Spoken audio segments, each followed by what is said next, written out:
Muchísimas gracias por la invitación, Bruno, Hugo, Sebas. Es un gusto estar acá con ustedes en esta mañana argentina. Para mí ya es de tarde. Les pido disculpas por recibirlos en la cocina, pero es el lugar más fresco en este momento. Por la ubicación del departamento, por acá corre viento, así que es más agradable estar en el living. Recién hablábamos sobre cómo encarar la charla, cuya introducción va a ser corta, porque mi intención es tirar algunos detonantes para el debate posterior. Y sugerían que empecemos con si el Mercosur le sirve a Argentina. ¿Qué utilidad tiene la integración regional para un país como el nuestro hoy, siglo XXI post-pandémico? Así que voy a hacer algunas consideraciones conceptuales lo menos pesadas posible, y voy a estar todo el tiempo pensando, picoteando para nuestro caso, pero comparando con otros casos. Porque empecemos de lo siguiente. Tendemos a pensar en conceptos que creemos que viajan sin problema, como el Estado, como la integración regional. Y en realidad los conceptos son universales, pero los casos son particulares. Y Luxemburgo es un Estado, y Estados Unidos también. Y pensar que Estados Unidos y Luxemburgo son comparables es un estiramiento de la imaginación. La Unión Europea es un bloque de integración regional, y el Mercosur también. Pero pensar que son lo mismo también es un estiramiento de la imaginación. Entonces vamos a tratar de ver qué es lo que tienen en común los bloques regionales, qué es lo que tienen en común los estados, y qué es lo que los separa. Y a veces es mucho más que lo que los une. La integración es un proceso de aumento de escala. Es tan sencillo como eso. Los estados tienen diferentes dimensiones. Y esas dimensiones son producto de luchas históricas, habitualmente de conquista y de defensa.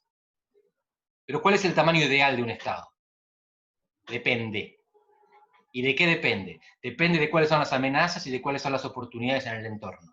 Y voy a simplificar a partir de un esquema que diseñaron dos economistas, de los cuales uno falleció el mes pasado, Alberto Alesina.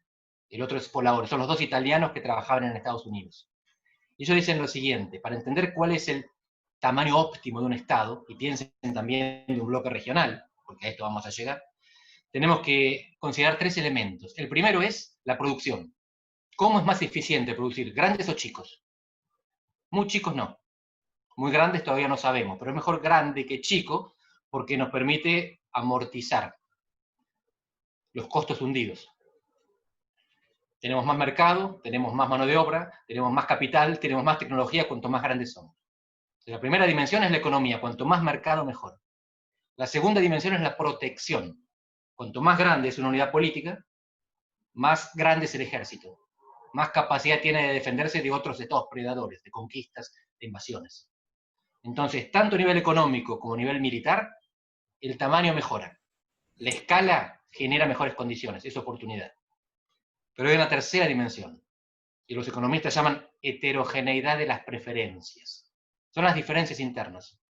Cuanto más grande es una unidad política, más idiomas se hablan, más religiones se profesan, más intereses se comparten o se compiten, y más diferentes son el centro de la periferia. Es decir, es mucho más heterogénea una unidad política grande que una chica.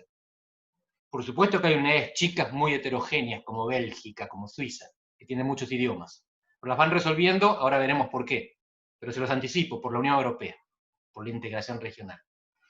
Pero cuanto más grande es un país, en general, más heterogéneo es. Un ejemplo, hay 193 países miembros de la ONU. De ellos, cerca de 25 son federales. Es un octavo. La mayor parte de los países del mundo son unitarios. Pero si ustedes miran el mapa, el planiferio, el globo terráqueo, y pintan de verde o de cualquier color a los federales, van a encontrar que van a aparecer muchos más, porque son los más grandes. Los estados más grandes tienden a ser federales, porque es la manera de acomodar la diversidad generada por la escala. Cuanto más grande es un estado, más diferencia tiene internamente. No se escucha bien. ¿No se escucha bien? No. Yo te escucho. Sí, yo también te escucho bien. Te escucho ok. Me avisan y veo si hablo más alto. No, está perfecto. Les pido que escriban en el chat y silencien los micrófonos ahí. Tranquilo, Andrés. Gracias. Gracias. Esto de las preferencias llega al extremo de disolver imperios y disolver estados.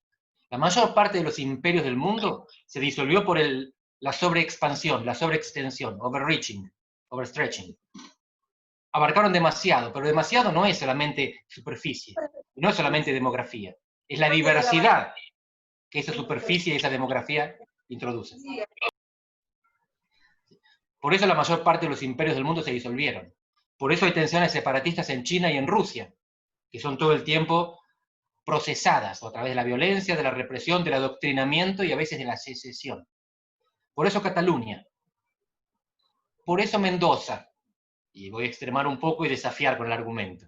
¿Qué es lo que tiene Mendoza? Supuestamente viabilidad económica y organización política más prolija. Pero en realidad la correspondencia de la coparticipación es perfecta, dan 4, se llevan 4, no es que les están robando, como dicen los catalanes o los piamonteses. Acá la cuestión es que los mendocinos se consideran prolijos, casi chilenos, y Argentina es un poco menos prolija. Entonces, para no ser arrastrada al fondo por la desprolijidad nacional, vienen con este argumento de la separación, que es inconstitucional, que es inviable, que muy probablemente no va a ocurrir, pero tiene el apoyo de 1/3 de los mendocinos, significa que hay algo acá. Ese algo lo llamamos heterogeneidad de las preferencias, las diversidades internas. Entonces tenemos acá 3 dimensiones, 2 de las cuales tiran para arriba, para más grande, y una tira para abajo.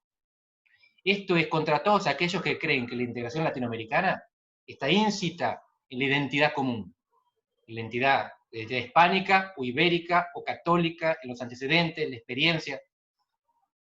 Tenemos muchas cosas en común. Bueno, esa es justamente la dimensión que divide, no la que integra. En Europa tienen 24 lenguas oficiales sobre 27 países. No es la identidad común la que integra. La identidad común puede ayudar a procesar algunos conflictos, pero lo que produce integración es o la fuerza, y entonces lo llamamos conquista, invasión, unificación, anexión, o los intereses, y entonces lo llamamos integración regional porque es voluntaria. Las identidades dividen, no unen, y habitualmente las identidades llegan después. Los que integran el Estado italiano en 1861 dicen, hemos construido l'Italia, ahora tenemos que construir a los italianos.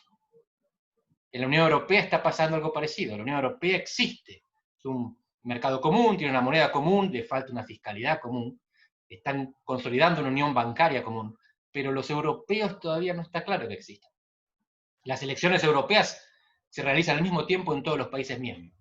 Y si un portugués vive en Francia, puede votar y ser electo en Francia. Pero en Francia hay una elección diferente de la portuguesa, y las listas que se presentan son diferentes. Cada país presenta sus propios candidatos como si fuera un distrito electoral separado. Entonces, ¿qué quiero decir con esto? La integración regional busca la escala por encima del Estado. Tiene que tener en cuenta que al crecer económicamente y al crecer en términos de defensa, la Unión Europea crece económicamente con el mercado común y crece en términos de defensa con la OTAN. La protección es asociada a los Estados Unidos, no es solita que le consigue. Pero aumenta la diversidad. ¿Cómo tratan ellos la diversidad? La mandan para abajo del Estado-Nación, con mucha autonomía para las comunidades autónomas dentro de cada país. El proceso de integración europea tiene muchos niveles, y esto es relevante y a veces no lo vemos. Tiene el nivel supranacional, que se maneja en Bruselas, Estrasburgo, Luxemburgo, Frankfurt, con el Banco Central.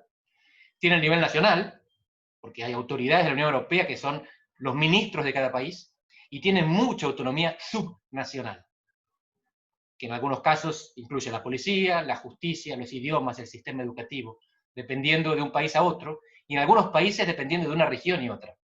Porque en España hay 17 comunidades autónomas que tienen diferentes atribuciones en función del estatuto constitucional, por ejemplo. Hay 4 que están por encima de las demás. Hay 20 regiones en Italia, pero 5 tienen autonomía lingüística, las otras 15 no. Hay mucha heterogeneidad interna. En Portugal hay 20 regiones, pero solo 2 tienen autonomía y parlamento. Los archipiélagos, Azores y Madeira. El rectángulo, como lo llaman ellos, que queda en el continente, en la península ibérica, no tiene parlamento regional. Hay mucha complejidad en la Unión Europea para acomodar esta diversidad. En el Mercosur, nosotros intentamos ganar escala, crear un mercado, venderle petróleo y trigo a Brasil, y a cambio producir autos en conjunto, y acompañar a Brasil en sus apuestas de política internacional. Brasil se consideraba una potencia importante, pero no suficiente para que lo escucharan solito. Saliendo con la región al hombro, pesaba más, tenía entidad como para sentarse a la mesa con las grandes potencias. Ahí hay un cambio original. Pero el Mercosur cumplió 3 funciones en la primera década que hoy ya no cumple. Y quiero ser claro, no es que no las cumple porque fracasa, no las cumple porque tuvo éxito, porque están consolidadas y son, primero, el cono sur, de América del Sur es una zona de paz. Es una comunidad de seguridad, más que una zona de paz. Porque la guerra no es solo imposible, es inconcebible. Cuando nos peleamos con Brasil, a nadie se le ocurre mandar las tropas a la frontera. Hace mucho tiempo que no tenemos una tan mala relación personal y diplomática con Brasil. Y a nadie se le ocurre mandar un soldado a la frontera. No es por ahí que se produce el conflicto. Entonces, paz consolidada. Segundo, democracia consolidada. Al consolidar la paz, Alfonsín y Sarney redujeron una razón para el presupuesto militar. Si no tienen que combatir contra el gran vecino de al lado, tenemos menos razones para seguirles dando dinero, tropas, servicio militar. Y por lo tanto se reduce la capacidad militar, se reduce la amenaza contra la democracia. Después, además, las Fuerzas Armadas se reorientan para otra función. Finalmente, el Mercosur garantiza las reformas internas de la década del 90. Más allá de lo que uno piense, fue el objetivo de los presidentes y lo consiguieron. Misión cumplida. El Mercosur fue un éxito, con acento en fue. ¿Para qué sirve el Mercosur a partir de ahora? Bueno, en Europa la integración sirve para administrar la interdependencia. El principal socio comercial de Portugal es España, y el segundo es Francia, y el tercero es Alemania. El principal socio comercial de Brasil es China, y de Uruguay es China, y de Argentina es China. Y si queremos pensar en la gran integración latinoamericana, el principal socio comercial de México es Estados Unidos. El centro de atracción para cualquier país latinoamericano está fuera de América Latina. Mientras que en Europa el centro de atracción para cualquier país europeo empieza en Europa. En la Unión Europea, 2/3 del comercio se realiza dentro, y 1/3 con el resto del mundo. En el Mercosur, 13% se realiza adentro y 87% con el resto del mundo. Para Brasil es 10 adentro y 90 afuera. ¿Qué significa esto? Que nos queremos mucho, nos parecemos mucho, nos gusta ir de vacaciones, nosotros a la playa brasileña y ellos a la nieve argentina, pero nos necesitamos poco. Sobre todo necesitamos poco compartir soberanía, porque podemos ir a la playa y a la nieve sin entregar soberanía, sin tener que esperar que el otro esté de acuerdo en definir el valor de la moneda común. Si bastante problema tenemos con lo único que tenemos en común, que es el arancel. Estamos mucho más cómodos decidiendo cada uno su vida. Estamos trabados por el arancel, lo que hacemos es torpedearlo por abajo de manera informal, siempre que hace falta. Ahora lo está haciendo Brasil con un porcentaje del trigo. Y hay disputas, y cada cosa hay que resolverla, negociarla, y es un trabajo. La integración es un mecanismo para reducir esos costes de transacción, para no tener que negociar cada medida. Tenemos protocolos permanentes. Pero eso funciona en Europa, funcionaba mejor antes. Y el Mercosur funcionó bien al principio, funciona mal ahora. Y la última diferencia, y con esto voy terminando, así charlamos. Como les decía antes, el centro de gravedad de la Unión Europea está dentro de la Unión Europea, es el eje franco-alemán. El centro de gravedad del Mercosur está fuera del Mercosur. Porque si nosotros pudiéramos elegir un acuerdo de integración para regular, para tener normas comunes, para regular las inversiones, para regular el comercio, elegiríamos los países con los que más comerciamos, a los que más enviamos nuestros emigrantes, de los que más obtenemos remesas, y todo así. Y esos países son China, Estados Unidos y parcialmente Europa. No el vecino. El vecino nos exporta sobre todo amenazas, más que oportunidades. Corrupción, contrabando, narcotráfico, y si Venezuela termina de implosionar, guerrilla. Violencia. El crimen hoy une más a América del Sur que los mercados, o mejor dicho, son los mercados informales, los mercados ilegales. Y les hago una pregunta. ¿Cuál fue el mayor actor, el mayor agente de la integración sudamericana en las últimas 2 décadas? Y les respondo rápido, fue Odebrecht. Fue la gran constructora brasileña. Los países de América del Sur recibían préstamos del BNDES, el Banco de Desarrollo Brasileño, para contratar empresas de construcción brasileña. Y en el medio todos se quedaban con algo.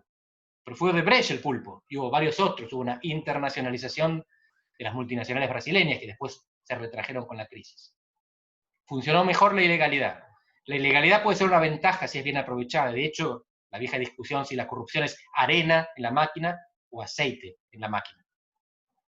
Y están los que dicen que el nivel óptimo de corrupción es distinto de cero. Un sistema rígido, si es perfectamente honesto, funciona mal y funciona mal siempre. Con un poco de corrupción se lo va licuando y cuando se descubre que hay un problema se lo reforma. Pero sin entrar en esto. La Unión Europea depende en principio de sí misma. el Mercosur depende en principio de afuera. La razón de ser de la Unión Europea es permitir la circulación interna. La razón de ser del Mercosur es convertirse en trampolín para afuera. Si el Mercosur no se convierte en un trampolín para que sus miembros participen en los mercados internacionales, no sirve. No sirve más. Ya sirvió para otras funciones. De hecho, su mal funcionamiento lo que expresa es este razonamiento tan simple. Así como está, el Mercosur cumple funciones de freno y no de acelerador. Pero si les parece, lo dejo por acá y a partir de ahora, preguntas, respuestas, críticas y paseos en calzoncillo. Bueno, gracias Andrés. Lo último vamos a tratar de obviarlo. No demos ideas.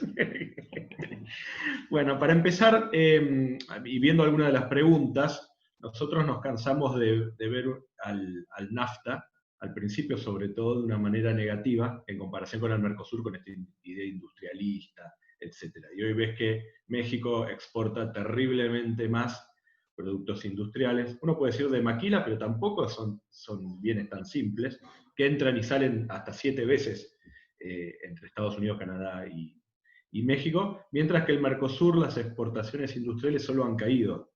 O sea, bajó la escala, o sea, bajó el volumen de comercio interregional, el tipo de composición de productos por sectores también se primarizaron, ¿no? Quería escucharte a vos esta comparación con el NAFTA, y atento a una pregunta que me acaba de entrar, es la comparación con los países del Pacífico, ¿no? En el último gobierno argentino hubo muchos intentos de esta convergencia con la Alianza del Pacífico, de alguna manera reconociendo cómo el Mercosur se quedó, ¿cierto? Y cómo estas estrategias de estos países más aperturistas, bueno, que incluyen a México, que está en el NAFTA, obvio, funcionan. ¿Cómo ves esa comparación?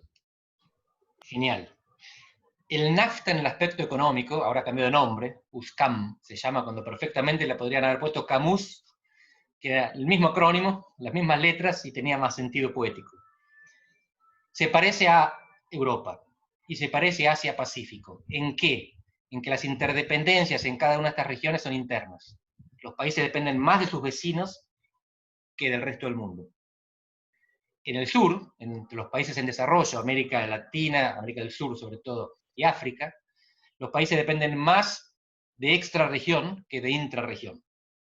Entonces el NAFTA por su interdependencia se parece a Europa. Por cómo administra las interdependencias, no. ¿Por qué? Porque tiene una superpotencia, los Estados Unidos, que no tiene interés en compartir soberanía.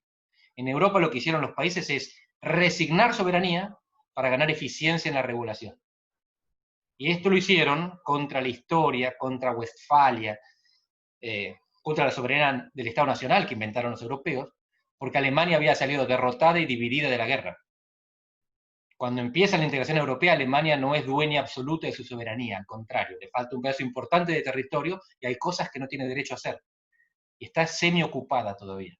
Acuérdense que Alemania no es miembro fundador de nada, ni de la ONU, ni de la OTAN, entra después.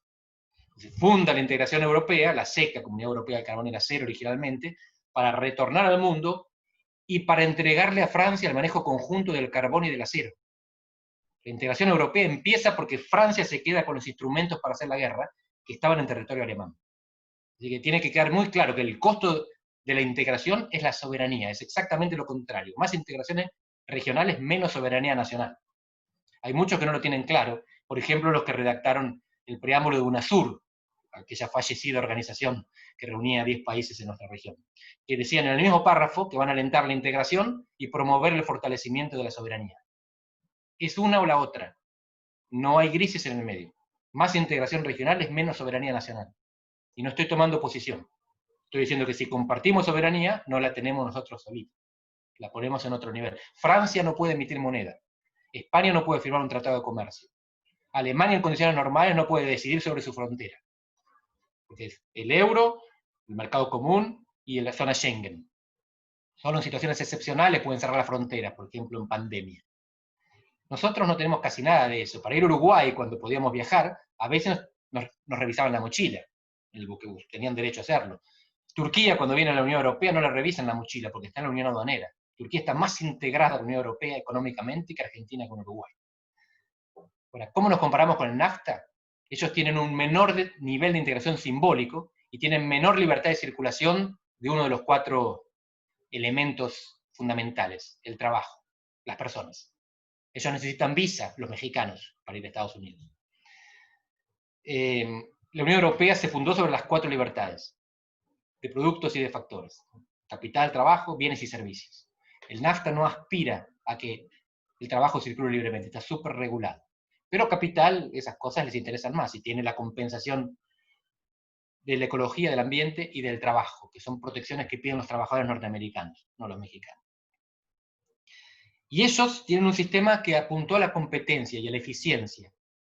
Y por eso los mexicanos producen autos que tienen calidad para ser vendidos en el mercado de Estados Unidos. Está integrado. Mientras que en el Mercosur producimos autos que no podemos exportar para fuera de la región porque no tienen esa calidad.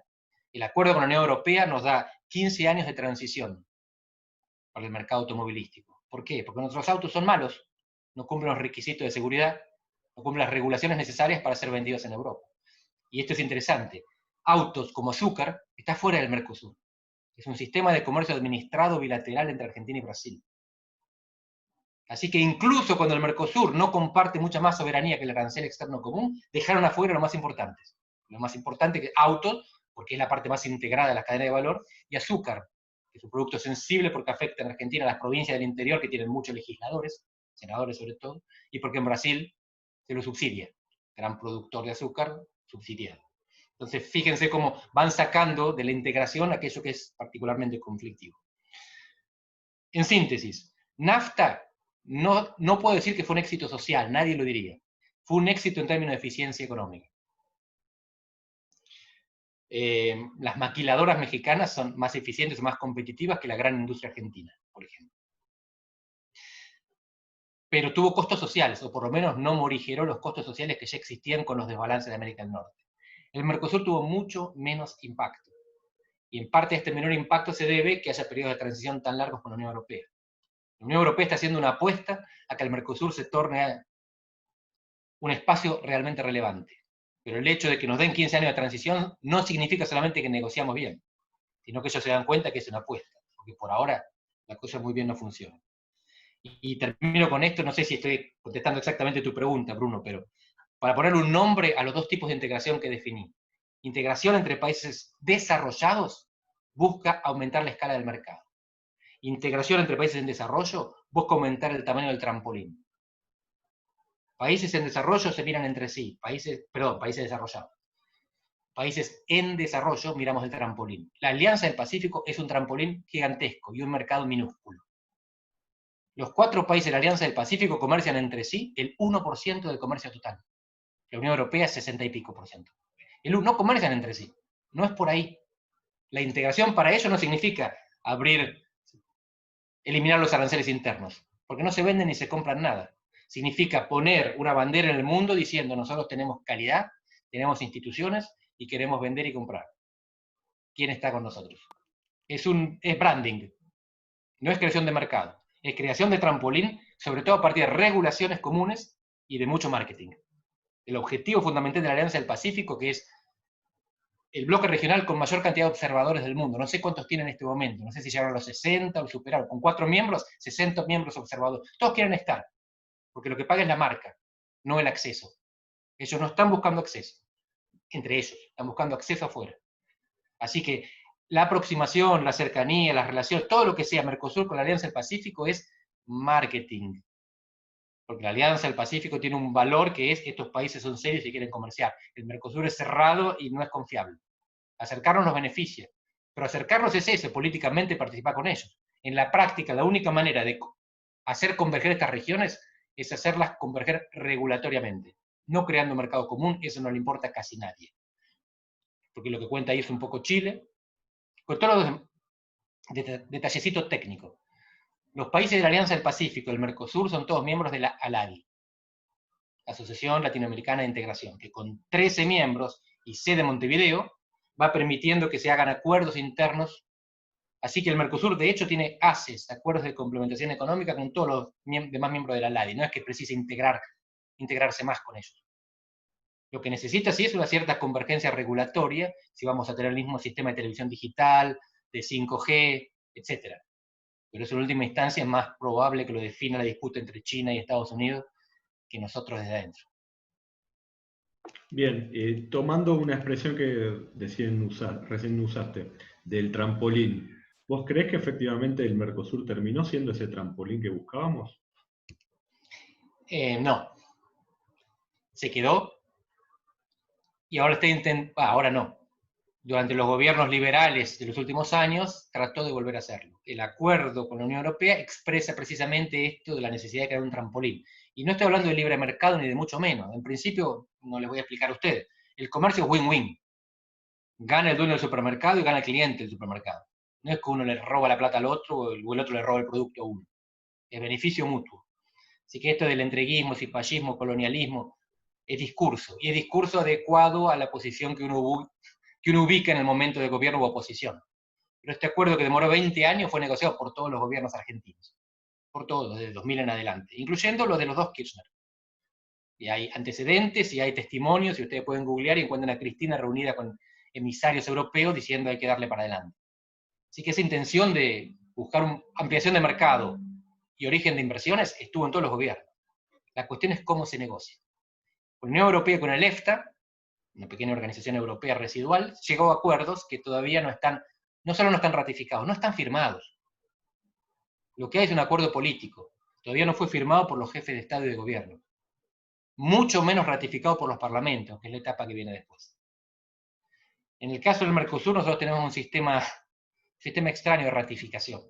Porque la Unión Europea, que tiene entidad legal, personalidad jurídica, ¿entran todos o no entra nadie? En el Mercosur va entrando el que firma, que son los antecedentes que tenemos por los acuerdos con Israel, por ejemplo. Es decir, que el que no firma se queda afuera. Y quedarse afuera significa no solo perder el acceso a Europa, sino perder la ventaja del vecino, la preferencia del vecino, que a partir de entonces tiene libre entrada de Europa y ya no tenemos la protección que nos daba previamente el Mercosur. Por eso la supuesta decisión que el gobierno niega, pero en realidad es retroceso, de irse de la mesa de negociaciones con los países con los cuales se está negociando, Corea del Sur sobre todo, era un error del que creo que ellos mismos hasta ellos se dieron cuenta. Porque el que no está en la mesa está en el menú.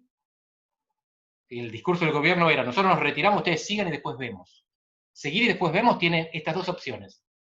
Vienen los 3 países que quedan con el acuerdo negociado con Corea y nos dicen, es este, ¿están de acuerdo? Ese acuerdo no va a tener en cuenta las sensibilidades nacionales, las preferencias argentinas. Así que si lo aceptamos, contrato de adhesión, renunciamos a la posibilidad de haberle incluido ese acuerdo cosas que no servían. Y si no lo aceptamos, nos quedamos afuera del Mercosur. Es luz.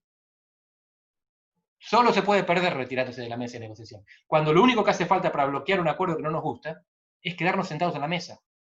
En el Mercosur se decide por consenso. Si un país no está de acuerdo, no hay acuerdo. Irse es lo más tonto que a alguien se le puede haber ocurrido. El problema es que esa persona estaba sentada en la mesa en ese momento. Bien, más allá de todo esto que estamos hablando, una de las razones de ser del Mercosur para mucha gente es que Argentina y Brasil puedan seguir contando con una industria, ¿no? Porque sabemos que en condiciones de libre mercado esas industrias, tanto la nuestra como la brasileña, que no es más competitiva que la nuestra, desaparecen. ¿Vos pensás que vale la pena seguir manteniendo el Mercosur con este objetivo, teniendo en cuenta que, por ejemplo, a los únicos que les vendemos algo con cierto contenido tecnológico, medio alto y alto, es a Brasil y viceversa? Bueno, Argentina tiene algunos nichos interesantes que no hacen la diferencia, pero no querría dejar de mencionar. Es el único país en desarrollo en el mundo que le vendió tecnología nuclear a países desarrollados. Holanda, Australia. Tenemos nuestras cositas, nuestros satélites, nuestra capacidad de producir vacunas. Brasil también. Brasil produce aviones. Es uno de los 4 países que produce aviones medianos o grandes en el mundo. El problema es que todo eso, como decías, viene en bajada. En los últimos años hubo una reprimarización, que se notó más en Brasil porque estaban un poco más industrializados. Pero es una reprimarización general empujada por China, por la aparición, por el surgimiento de China, que compra sobre todo productos primarios con poco valor agregado. La pregunta yo la reformularía, no si el Mercosur sirve o no, es ¿el Mercosur cómo? Con ciertas características el Mercosur sería una eficaz herramienta, con ciertas otras características no. El Mercosur como fortaleza no nos sirve, porque la fortaleza encerraría un mercado muy pequeño para desarrollarnos. El Mercosur como trampolín sí nos sirve, siempre y cuando sea un buen trampolín, sea un trampolín para que nosotros saltemos al mundo y no para que el mundo nos salte encima. Pero eso depende justamente de la capacidad de negociación. Hay que entrenar la capacidad de negociación, el diagnóstico de las capacidades, el diagnóstico de las oportunidades externas, las políticas exteriores, lo decía Celso Laffer, un canciller brasileño. La transformación de necesidades internas en oportunidades externas. Necesitamos al exterior, porque no tenemos tecnología, porque no tenemos recursos, necesitamos conseguirlo, porque no tenemos mercados. Tenemos que ir a buscarlo. ¿Qué podemos ofrecer? Tenemos algunas cosas para ofrecer, beneficiándonos todos, pero de eso depende del diagnóstico, primero, y de la negociación después. Y Argentina no está tan floja como otros países. Pero es una economía compleja, 45 millones de personas, no es un mercado ni enorme ni pequeño. El otro día hablaba con Bernardo Kosakov, y yo le preguntaba si creía que una estrategia basada en la exportación podía levantar a Argentina, y él cree en la exportación, pero cree que la exportación funciona cuando hay una base doméstica fuerte. Que cada vez que Argentina se proyectó en el mundo, que Argentina proyectó una multinacional que invirtió en Venezuela, en Europa, en otros países vecinos o lejanos, fue porque primero hubo alguna estabilidad doméstica que le permitió generar un trampolín, precisamente. El trampolín es interno. Las oportunidades son externas, pero el trampolín es interno, de la nación o de la región. Así que si la pregunta es si el Mercosur sirve, un cierto Mercosur sí es la respuesta. Si es este Mercosur, así como está, no mucho. Pero creo que esto se tiene conciencia de esto hace mucho tiempo, por eso las negociaciones sobre diferentes reformas. Argentina está un poco negada a esa discusión, porque en este momento está obsesionada por otros dos temas, reestructuración de la deuda y pandemia. Pero quizás llegue el momento de que nuestros diplomáticos y nuestros economistas y la gente que está trabajando en pensar el mundo y Argentina en el mundo, tenga que salir con un plan. Y Sí, por el momento no se ve. sí, yendo a esto que vos estás diciendo y hablabas de un diagnóstico, uno pareciera ver que Brasil cambió el diagnóstico que hacía el Mercosur en los últimos años. Uruguay y Paraguay hace muchos más años. Y el que está desfasado es Argentina. ¿Podrías hacer un análisis de esto involucrando los factores de los países internos? Sí. Ahí el país raro es Argentina, como vos decís. Y pensemos en el mundo hace 4 meses, prepandémico. Argentina era uno de los pocos países del mundo que tenía una alta inflación como problema. El resto del mundo tenía como problema la posible deflación. Lo que se discutía es cómo hacer para subir unas décimas más y no hundirse en la deflación, que para la economía. Argentina es un país que podríamos decir exagerando que no tiene moneda, en realidad tiene un sistema bimonetario. Hay muchos países en el mundo que tienen una moneda ajena. Hay muchos países en el mundo que tienen una única moneda. Países con sistemas bimonetarios son menos y son más complicados. ¿Qué quiero decir con esto? En América Latina hay 3 países que tienen como moneda oficial de hecho al dólar, de hecho de derecho. El Salvador, Panamá y Ecuador. Hay muchos países en la cuenca del Caribe que tienen coordinación monetaria. Pueden tener diferentes denominaciones, pero la moneda es la misma y está atada, como antes a la libra, ahora al dólar. 17 países de África, es decir, 1/3 de los países africanos, tienen su moneda pegada de alguna manera al euro. Al franco, la mayoría de ellos, el franco no existe más, entonces es Francia la que tiene el Banco Central, que le garantiza reservas, etc., pero es el Banco Central Europeo de Frankfurt el que define el valor de su moneda. Y otras tienen la moneda pegada a la antigua moneda del colonizador. 1/3. Nosotros tenemos al peso como moneda de transacción corriente y al dólar como moneda de transacción general, unidad de medida y reserva de valor. Somos diferentes a los demás. No es una decisión política, no es una cuestión de voluntad albertista o antialbertista. No voy a justificar ni criticar lo que está haciendo este gobierno. Lo que digo es que Argentina está en una posición estructural diferente a los otros 3 países. A partir de este reconocimiento, ¿qué se puede hacer? ¿Qué puede hacer el gobierno? Creo que la reacción esta que les decía de retirarse de la mesa de negociaciones fue un sobregiro. Se habrán reunido vía Zoom, habrán definido el diagnóstico, se habrán sentido vulnerables y al que tuvo que hacer la declaración oficial se le fue la mano y fue más papista que el Papa. Cuando el gobierno se dan cuenta empiezan las fracturas internas, porque después de todo es un discurso progresista el Mercosur.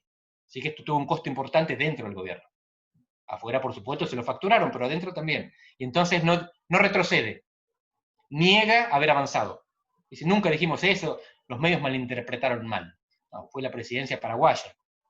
y está el discurso del representante argentino, así que no hubo mala interpretación. Hubo un error de interpretación de ese funcionario que después fue negado por el resto de la Cancillería sin ser sustituido. Que esa misma persona sigue sentada ahí. El problema argentino es doméstico, en esto tiene razón el gobierno.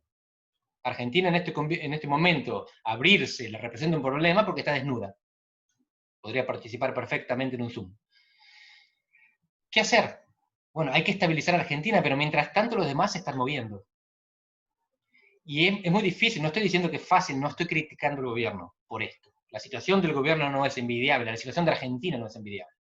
La cuestión es ver cómo hacemos para encontrarnos otra vez con los otros 3 países, porque cuando Argentina alguna vez se normalice, el mundo va a seguir existiendo, estos 3 países van a haber seguido avanzando, y si nos quedamos atrás, va a ser mucho más difícil recuperar el tiempo perdido. Así que hay que ver cómo hacemos en medio de la desestructuración interna para no perder el tren externo. Bien, uno ve esta primarización del Mercosur que mencionábamos, obviamente se debe al ascenso de China, ¿no? Y algún otro país de Asia que le ha estado yendo bien, como Vietnam, entre otros. ¿Cómo vos ves el equilibrio que nosotros, Argentina y nosotros, Mercosur, tenemos que hacer con esta realidad de China siendo nuestro principal socio comercial, estando nosotros en Occidente al mismo tiempo? ¿Cómo ves ese interjuego? En tu pregunta está la primera parte de la respuesta. Equilibrio. Equilibrio. Vamos a una nueva Guerra Fría. Estamos prácticamente ya en ella. Va a ser una Guerra Fría con algunas diferencias respecto a la anterior. Es fría porque no es caliente, porque no es a los tiros. Y es guerra porque es competencia, no es cooperación. Pero están mucho más entrelazados los competidores que en el pasado. Porque en la Guerra Fría con la Unión Soviética las economías estaban desacopladas. Mientras que ahora las economías están hipervinculadas. Las reservas de China son en dólares. Y las cadenas de provisión de Estados Unidos están en China. Así que es mucho más difícil desvincularse, desacoplarse. Pero eso es lo que está pasando. Todavía no sabemos si Trump será reelecto e insistirá en el desacople, si Biden será electo y intentará moderar el desacople. En cualquier caso, tiene que darnos claro que la política de Estados Unidos es de Estado, bipartisana, la llaman ellos. Es una política de Estado la competencia estratégica con China. Puede ser más brutal o menos brutal, más rupturista o menos, pero hay competencia estratégica. ¿Qué papel ocupamos nosotros en esa competencia estratégica? Ayer hubo un debate muy inteligente en Twitter con Esteban Actis, internacionalista santafesino, sobre si América Latina es irrelevante o no, qué tipo de irrelevancia tiene. Y América Latina es menos relevante, por ejemplo, que África, para comparar regiones similares, periféricas de países en desarrollo. Porque África crece más demográficamente, y si le va bien, va a crecer más económicamente. Y si le va mal, va a desestabilizar más. Porque van a ser muchos emigrando a Europa y hundiéndola. Entonces tiene más capacidad de crecimiento y más capacidad de daño. Le vaya bien o le vaya mal, África es para el futuro sistémico del mundo más pesada que América Latina. Pero América Latina tiene cosas. La Amazonia, tierras raras, algunos minerales, alguna capacidad productiva. Todavía les sirve, o les puede servir a las grandes potencias, y por lo tanto es factible que nos disputen. Pero primero, nos van a disputar en el margen. La Guerra Fría era fría en el centro y caliente en la periferia. Se agarraban a tiros en la periferia. Ahora no se van a agarrar a tiros en América Latina. Va a haber tiros, pero van a ser ilegales. Los tiros van a ser del narco, del contrabando, de la corrupción. No van a ser de China y Estados Unidos. ¿Qué hacemos nosotros? Si podemos optar, no tengo ninguna duda, equilibrio, diversificar, todo con todos. Necesitamos que nos renegocie la deuda, es Washington, ahí vamos. Necesitamos un 5G, ¿quién nos ofrece el más barato? Es China. ¿Tiene inversiones? ¿Mercado? Ahí vamos. E iría por más. Más es otros países. Vietnam, que si no vi mal los últimos números, es nuestro 6º socio comercial, 100 millones de personas. Indonesia, el 4º país más poblado del mundo. No es solo China, es Asia. Y es mucha gente. Si conseguimos vender un producto en un país por cada uno de esos y venderle todo ese producto a ese país, tenemos algún destino. Es encontrar el nicho en estos países mundo. No sé si podremos. No sé si nos dejarán. Mi impresión es que sí, porque tiendo a ver que el desacople no será sobre todo China y Estados Unidos, sino también en términos de dimensiones de políticas. Sintetizando, la seguridad por un lado, la economía por el otro. Estados Unidos no puede exigir que en América Latina no dejemos entrar las tropas chinas, que no haya bases militares. ¿Cuál es el problema? Nadie estaba pensando que hubiera. Pero comercio seguimos haciendo con China. Inversiones, si nos quieren construir represas en el sur, que construyan represas en el sur. Y Estados Unidos no lo puede evitar. Es decir, que hay equilibrio, balance, diversificación, variedad, y todo eso va a depender de qué tema, en qué momento, con qué país. Es fácil decirlo, consistirá, depende de la capacidad negociadora y la visión diplomática que se pueda hacer mejor o peor. Y en ese sentido, la capacidad diplomática, vos no, teniendo los antecedentes de lo que es la base china en Neuquén, ¿vos pensás que estamos capacitados como para sostener las presiones que podamos recibir de China o de Estados Unidos en su también? Algunas sí y otras no. Las únicas presiones que debemos necesariamente resistir son la de exclusividad. Si querés esto, no hagas nada con aquel. Porque nosotros tenemos que hacer cosas con los dos. Entonces decimos, bueno, no hago eso con aquel, pero hago aquella otra cosa. Después presiones, no, estamos agarrados del cogote. Por la deuda y por los compromisos firmados. Si con China ya está lo de las represas y no se puede volver atrás, no se puede volver atrás, ellos se lo toman muy en serio. Eso. Si Estados Unidos lo necesitamos para la deuda, lo mismo. Y tendremos que cumplir los compromisos, con los 2 o con los 1000, con todos los que lo firmemos.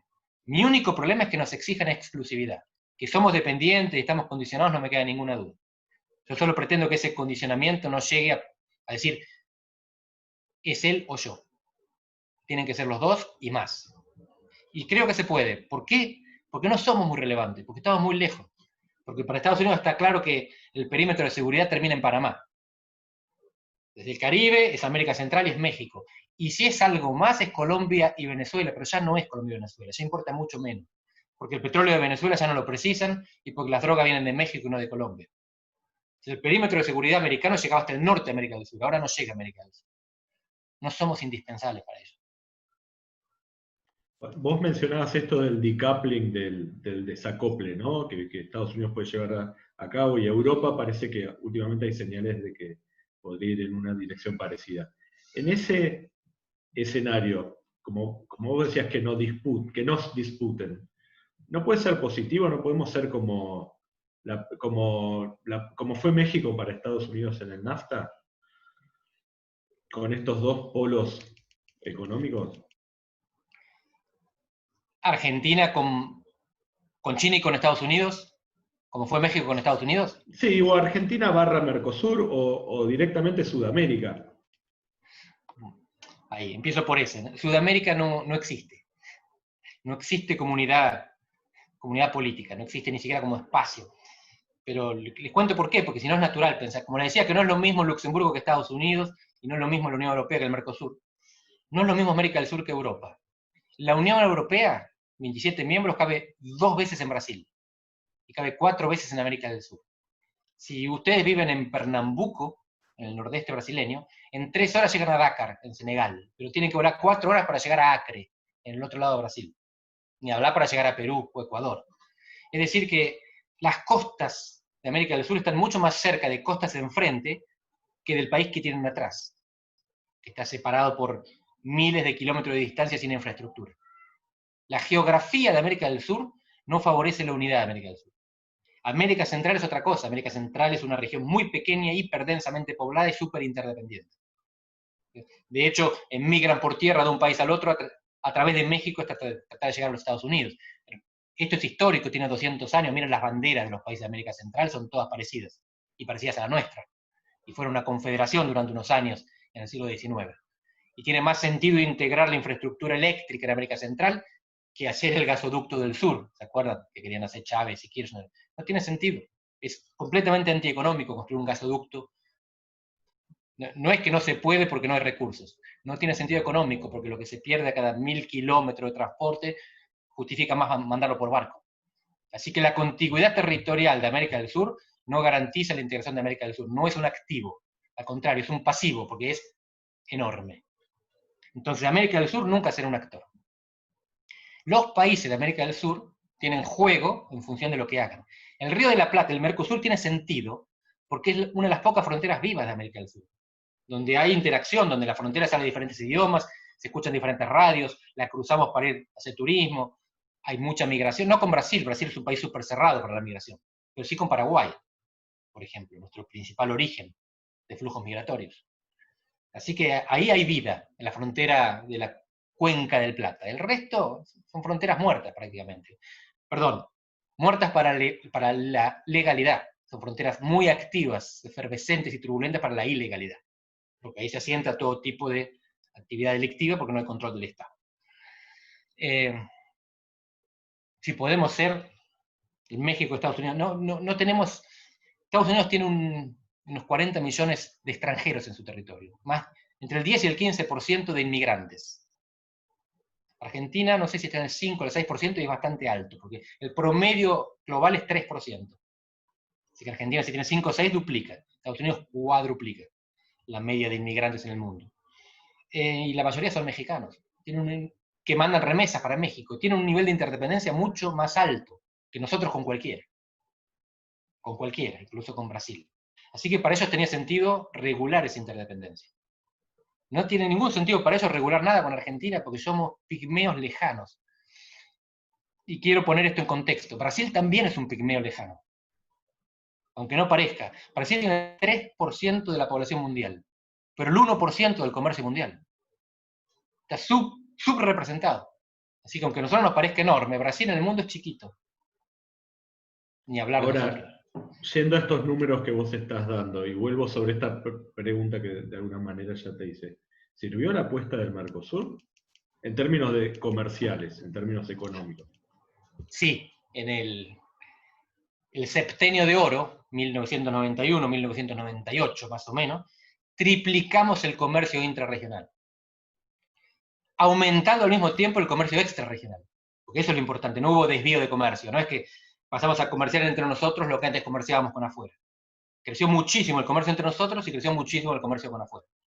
No fue solo por el Mercosur, fue por la liberalización comercial, fue porque el mundo en ese momento también se abría, pero el Mercosur colaboró. El Mercosur construyó mercado y construyó trampolín al mismo tiempo. Fue maravilloso. Después empiezan las crisis. Aquí la crisis rusa y finalmente la devaluación brasileña en 1999 que nos dejó patas para arriba. Nunca se recuperó el Mercosur, nunca. Desde entonces los líderes del Mercosur van buscando dar un paso adelante para disimular que no consiguieron concretar el paso anterior. Entonces van creando instituciones que van adornando el Mercosur, pero no le van dando ninguna efectividad. El Parlamento, el Tribunal Permanente de Revisión, no es ni tribunal, ni es permanente, ni es de revisión. Y tiene dictada en su historia, creo que son 6 laudos, más 3 opiniones consultivas, chequéenlo por las dudas. La Unión Europea tiene una Corte de Justicia que cada año emite más de 500 sentencias. En el Mercosur el promedio es de 1/3 de sentencia por año. El Parlamento no tiene competencias, no puede decidir nada, solamente se reúne y charla. Está bueno que se conozcan, está bueno generar conciencia intrarregional, que se conozcan los brasileños, que se haga divulgación de buenas prácticas, que se sepa cómo funciona el Congreso de al lado, cómo se aprobó esta ley. Eso está muy bien, pero eso es socialización. No es un mecanismo de supervisión, no es un mecanismo de legislación. El FOSEM está fantástico, Fondo de Convergencia Estructural. Son 100 millones de dólares. Para Uruguay y para Paraguay hacen diferencia. Pero la Unión Europea hace diferencia la cosa cuando mueve a Alemania y a Francia, no cuando mueve a Luxemburgo y a Grecia. Y acá Mercosur no está moviendo a Argentina y a Brasil. Andrés, parte del diagnóstico que algunos especialistas hacen del Mercosur hablan de estas debilidades institucionales, ¿no? Pero al mismo tiempo uno también puede pensar que en realidad lo que nos están dando es que los fundamentals económicos no te llevan a una mayor. ¿Cuál sería tu balance? Es eso. Fundamentalmente el problema son los Estados miembros, particularmente nosotros. Pero quiero ser claro con esto, no es que nosotros hicimos todo mal y el resto del mundo hizo las cosas bien. Empiezo por la mala noticia. Hay 2 tipos de países desarrollados. Esto que digo es intencionalmente provocativo, así que si tienen excepciones, me las tiran y las charlamos. Primero son los que se desarrollaron temprano, industrializadores tempranos. Son Europa Occidental y América del Norte. Y después son aquellos países que eran herederos de Europa Occidental o focos geopolíticos relevantes durante la Guerra Fría. Australia, como heredero, Corea del Sur, Japón o Israel durante la Guerra Fría. No hay historias de éxito de países que se desarrollaron en la periferia porque hicieron las cosas bien. Por supuesto que Corea hizo las cosas bien, pero tenía el paraguas norteamericano y toda la intención de Estados Unidos de que se desarrolle para contener a China, después de la guerra de Corea en los 50. Japón lo mismo, Japón era un país impresionante, con una cierta industrialización previa, pero se desarrolla con el paraguas nuclear americano. Alemania se recupera de la Segunda Guerra con lo mismo, con el plan Marshall y con no tener que gastar recursos militares. Parte del milagro japonés y alemán tiene que ver con esto, Estados Unidos gastó. Así que sin los industrializadores tempranos y la necesidad geopolítica, no hay ejemplo de países que se hayan desarrollado. Esto es una tristeza.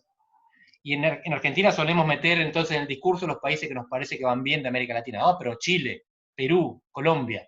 Bueno, veamos caso por caso. Lo primero que quiero hacer es descartar Perú, que no tiene nombre. Perú tiene crecimiento permanente y desarrollo cero. 70% de informalidad. Un nivel de mortalidad impresionante con la pandemia, porque la gente no solo tiene que salir a trabajar, no tiene ingresos, sino que tiene que salir a comprar comida cada día porque no tiene heladera. Si alguien vuelve a poner a Perú como caso de éxito, me retiro de la sesión. Es broma. Chile y Colombia están un poquitito mejor. Pero ustedes saben lo que estaba pasando en Chile hasta la pandemia. Hasta diciembre, después enero, febrero, marzo, era verano, iba a explotar otra vez Chile en marzo. Estaban esperando que vuelva la gente al trabajo y a la clase para que reviente otra vez con la protesta. No se puede vivir en el centro de Chile porque el gas no se podía, por el gas lacrimógeno, cotidiano, todos los días, gente que se mudaba de Plaza Italia. Un Estado súper efectivo, una economía muy eficiente, en que 1% de las empresas tienen el 70% de las exportaciones. Y el 50% de las exportaciones son cobre. Chile no es un país desarrollado, es el que estaba mejor, el que estaba con la mejor tendencia, pero para el desarrollo le faltaban no solamente tiempo, un cambio de estructura interna. Argentina y Brasil estuvieron más cerca, pero erramos, fallamos. Y ahora no estamos cerca del desarrollo. Entonces, para analizar si fracasamos o tuvimos éxito, tenemos que ver cuáles eran las opciones, las alternativas reales. Y el desarrollo hasta ahora nunca fue una alternativa real. Si lo conseguíamos, hubiéramos sido excepción histórica en el mundo. Dicho esto, tiene que seguir siendo nuestro objetivo. Tenemos que generar una tercera clase de países que se desarrollan sin ser centrales y sin ser estratégicamente relevantes. Pero no hay receta. Creo que no hay. Si alguien la conoce, les agradezco mucho que la transmitan, que la compartan. Bueno, era un poco, yo comparto este diagnóstico, es como que en América Latina tenés países con crecimiento y mucha desigualdad, o sea, que no se lograron desarrollar en los términos que vos mencionás, países que parecían que se estaban desarrollando y se quedaron. Lo que pasa es que ya se quedaron hace mucho tiempo, ¿no? En el caso nuestro podemos decir 20 años, salvo en los años de boom de los commodities que no tuvimos en 100 años, pero parece ser que la única forma que nos vaya bien es tener periodos excepcionalmente buenos, que obviamente son excepcionales. Entonces tenés estos dos polos, y un poco hilvanando algunas de las preguntas que estoy recibiendo. ¿Hay alguna forma de poder mantener cierta producción de bienes con valor agregado en este contexto para la Argentina? Y la otra es la integración regional. ¿Es un prerequisito para lograr este desarrollo? Hijo, sí. Bueno, viejo. Gracias, querido. Gracias. Chao, hasta luego. Les pido, por favor, si pueden apagar los micrófonos. Bueno, gracias. Si pueden, ¿qué? Apagar. Saludémoslo todos. Ahí vamos. Si sirve la integración en la segunda, la primera es... Argentina es un desastre macroeconómico, pero microeconómicamente está llena de éxitos, lo cual es mucho más milagroso todavía porque en este contexto tenemos sectores súper competitivos. Cuando la pregunta que nos estamos haciendo todos es, post pandemia, ¿va a ser negocio invertir en Argentina? ¿Qué le decimos a los que están? Bueno, si la pegan, sí. Si aciertan dónde se meten, Argentina sigue siendo negocio. El problema es que no alcanza para 45 millones de personas. Ese es nuestro problema. ¿Cómo derramamos? Pero, por ejemplo, economía del conocimiento, yo creo que Argentina tiene un potencial enorme, que es un potencial expresado, ya hablábamos, satélite, energía nuclear, unicornios, software, compañías de aplicaciones. La rompemos con eso, pero no vive mucha gente con eso. Bioeconomía, fenomenal, no solamente comida, fibras, tejidos, productos farmacéuticos. De nuevo, no alcanza, hay que enlazar otras cosas. El problema es cómo hacemos para organizarnos macro, y bueno, no me da vergüenza reconocer que no tengo la solución. Creo que nadie, en realidad la tengo en el papel, y en esto soy Pablo Gerchunov, un economista a quien respeto mucho, que él publicó hace un mes más o menos la idea de cómo superar el empate. El problema argentino es que tiene dos grandes bloques socioeconómicos, cada uno de los cuales puede obstruir al otro, pero no imponer su propio proyecto. No estoy diciendo que un proyecto sea correcto y el otro no, no sé. Cada uno tiene el suyo. Pero ninguno lo puede imponer porque el otro mete el palo en la rueda, pero cuando llega arriba no tiene la posibilidad de rodar, porque el otro mete el palo en la rueda. Una de las posibilidades de salir de esto es, se sientan a la mesa y hacen concesiones mutuas. Lo que en inglés utilizan la palabra compromiso para esto. En castellano, compromiso es ponerse de acuerdo. En inglés es ponerse de acuerdo con dolor, entregando algo, los dos. Y entregar algo, ¿qué sería? Por ejemplo, los trabajadores, salario en dólares. Los empresarios, propiedad en acciones. Está en el artículo 14 bis de la Constitución. Entonces los trabajadores aceptan un salario menor durante unos años a cambio de acciones que le van a dar derecho a las ganancias dentro de unos años. Todos pierden algo hoy, todos ganarían algo si las cosas andan bien mañana. Es recontra fácil decirlo, yo creo que esa es la solución. Implementarlo depende de mucha muñeca política, buena voluntad, fortuna, virtud, un montón de factores que en Argentina no abundan. Y en cuanto a la integración como instrumento, yo tengo el corazoncito por la integración y al mismo tiempo haberla estudiado hace 20 años me tornó un poco cínico. Veo que, como les decía antes, es estructural que seamos diferentes de Europa, no es una cuestión de voluntad política. Le vendemos a China, no a Brasil. También le vendemos a Brasil. Pero tenemos mucha más chance de hacer negocio y crecer vendiendo a China y recibiendo sus inversiones que a Brasil. Mientras que en Francia va a ser siempre Alemania el país más importante. Entonces, ¿cómo hacemos para que la integración cuente? La Alianza del Pacífico estuvo inteligente. Para mí la integración efectiva que viene es una integración basada más en estándares comunes que en comercio común. Más en intangibles que generan prestigio, reputación y calidad y que van agregados al producto. Marcelo Elizondo es alguien que está hablando mucho de esto también sobre el Mercosur. El valor de los intangibles es mucho más que el valor de los tangibles. Y esto tiene mucho que ver con la cooperación y con la reputación. Y la Alianza del Pacífico es eso, no es industrialización. Ni siquiera es mucho comercio, no es comercio entre sí. Pero no alcanza, de nuevo, la Alianza del Pacífico, salvo México, es un país, no diría agroexportadores, porque Colombia exporta petróleo, Chile cobre, son exportadores de commodities. Y son exportadores de commodities que valen menos que las nuestras, porque minerales y petróleo, en los años que vienen quizás valgan menos que alimentos. Así que la Argentina no está tan mal. Hay que ver si aprovecha no estar tan mal. Mal va a estar, pero quizás menos mal que otros. Sí, tomando algunos elementos que vos mencionabas, mucha gente no sabe que Argentina en términos de salarios a nivel global es caro. Y que entonces toda la visión por ahí más industrialista, que para decirlo rápido tiene el peronismo, tiene este factor, es un cepo para que justamente pueda seguir avanzando. Acá hay unas cuantas preguntas que queríamos escuchar tu visión, tratando de hacer lo que en definitiva es un brainstorming, porque es muy difícil poder dar una solución. Acá te están reclamando soluciones, pero todavía no te candidateaste, así que no te la vamos a pedir. Argentina tuvo distintas visiones sobre el desarrollo, ¿no? Obviamente la de Frondizi, Pinedo tuvo una en su momento de exportación de bienes industriales, Pinedo, el viejo Pinedo, ¿no? Y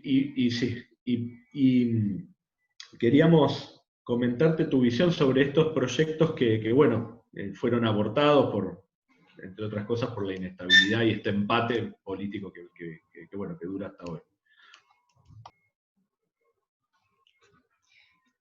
Yo no soy un experto en estos temas, lo mío es más la política que la política industrial, pero el industrialismo argentino solo funciona con protección, que es, supongo, lo que hacías referencia.